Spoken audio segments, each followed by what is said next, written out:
मला असं वाटतं की ठाण्यात ऑलरेडी अनेक हॉस्पिटल्स आहेत.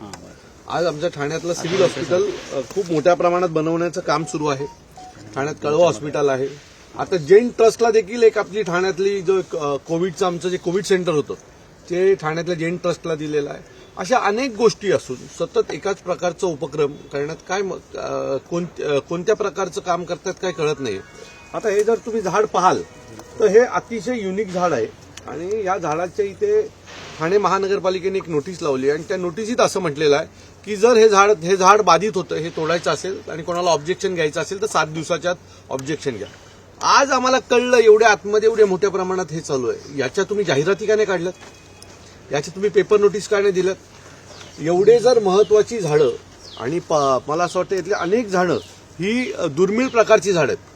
ही जर झाडं तुम्ही तोडणार असेल तर महाराष्ट्र नवनिर्माण सेना या गोष्टीला विरोध करेल.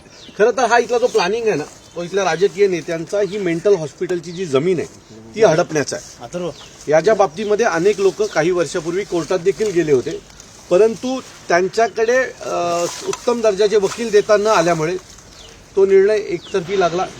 या भागातल्या नेत्यांनी ही जागा हडप करायच्या तयारीला लागलेल्या आहेत आणि जागा हडप करण्यासाठी मग ज्या ज्या गोष्टी लागतात, आम्ही हॉस्पिटल बांधू, आम्ही हे करू, आम्ही ते करू, असे विविध लोकांना प्रबोधन दाखवण्याचा प्रयत्न या दरम्यान झालेला आहे.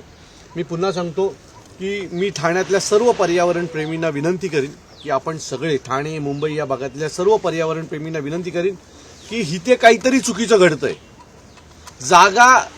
मेंटलची जागा ही लाटण्यासाठी काही राजकीय नेत्यांचं हे षडयंत्र आहे आणि त्या षडयंत्राचाच एक भाग म्हणून हॉस्पिटल उभारणं आणि इथे रेल्वे स्टेशनचा पार्ट आणणं, या सगळ्या गोष्टी आणायचं काम. रेल्वे स्टेशनमध्ये झाडं बाधित होत नाहीयेत हो. ही सगळी जी झाडं बाधित होत आहेत ना ती इथे पुनर्वसन आणतायत, झोपडपट्टी पुनर्वसनचे ते हे आणतायत, हॉस्पिटल्स आणतायत, यासाठी या जागा हे करतायत आणि त्याच्या नावाने 700 घरांना परवानगी असताना त्याचा आकडा एवढा फुगवला गेलाय की तो आता 1,500 पर्यंत गेलाय. म्हणजे 700 घरं इथले राजकीय नेते आता हडप करणार. सो हा खूप मोठा भ्रष्टाचाराचा एक पार्ट आहे. मी ठाण्यातल्या सर्व पर्यावरण प्रेमींना विनंती करीन की आपण सगळ्यांनी इथे एकत्र जमलं पाहिजे. मी सर्व विरोधी पक्षांना विनंती करीन की सगळ्यांनी एकत्र येऊन या सगळ्या गोष्टीचा विरोध केला पाहिजे. ही जी काही झाडं आहेत या सगळ्यांवर ऑब्जेक्शन घेतलं पाहिजे. आम्ही आजच्या आज आयुक्तांना भेटून ह्याची मुदत वाढवून घेणार आहोत आणि या सर्व झाडांच्या बाबतीमध्ये का तोडावे याच्यासाठी आम्ही ठाणे महानगरपालिकेमध्ये ऑब्जेक्शन घेणार आहोत. नाशिकच्या तपोवन नंतर ठाण्यात देखील हे तपोवन किती झाडं नेमकी तोडली जाणार आहेत, कशा प्रकारे तोडली जाणार बघा, आमच्याकडे जी माहिती आहे त्याच्यानुसार एक तर PWD वाले म्हणतात आम्हाला परवानगी दिलेली आहे आणि महानगरपालिकेवाले म्हणतात की आम्ही परवानगी कुठल्याही प्रकारची दिलेली आहे. दुसरी गोष्ट, ह्यांनी अनेक झाडं जिवंत मारून टाकलेली आहेत. ते केमिकल टाकतात आणि केमिकलनी अनेक झाडं या लोकांनी मारले, त्याचा काही हिसाब कोणाकडे नाही. यात अनेक झाडं तोडलेली दिसतात. ती तोडल्याची परवानगी होती का? कारण जर तुम्ही यांचा फॉर्मॅट बघाल तर एकच फॉर्मॅट आहे सगळ्या झाडांना लावलेला. त्यामुळे किती परवानगी देणार आहेत, किती काय करणार आहेत, काही कुठे मेन्शन नाहीये. म्हणजे ही परवानगी, हा झाड तोडलं की ही काढणार आणि दुसऱ्या झाडाला लावणार. या सगळ्या गोष्टींचा विरोध येत्या काही दिवसात आम्ही करू.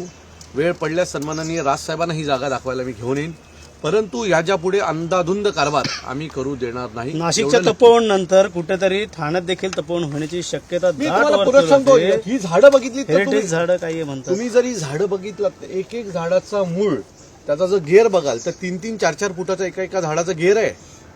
यात आता माझ्याकडे जी माहिती मिळाली त्यानुसार जवळजवळ 25 ते 30 झाडं ही दुर्मिळ जातीची झाडं आहेत. आपण ज्या झाडाच्या बाजूला उभं ते झाड तुम्ही बघाल तर त्या झाडाला एक वेगळ्या प्रकारचा विळखा आलेला हा झाड आहे, बरोबर.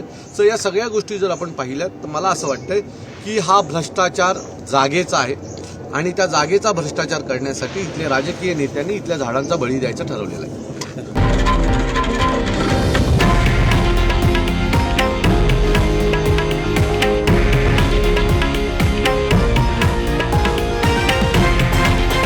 हे आहे देशातील नंबर 1 न्यूज नेटवर्क आणि आपण पाहत आहात TV9 मराठी, एकमेव.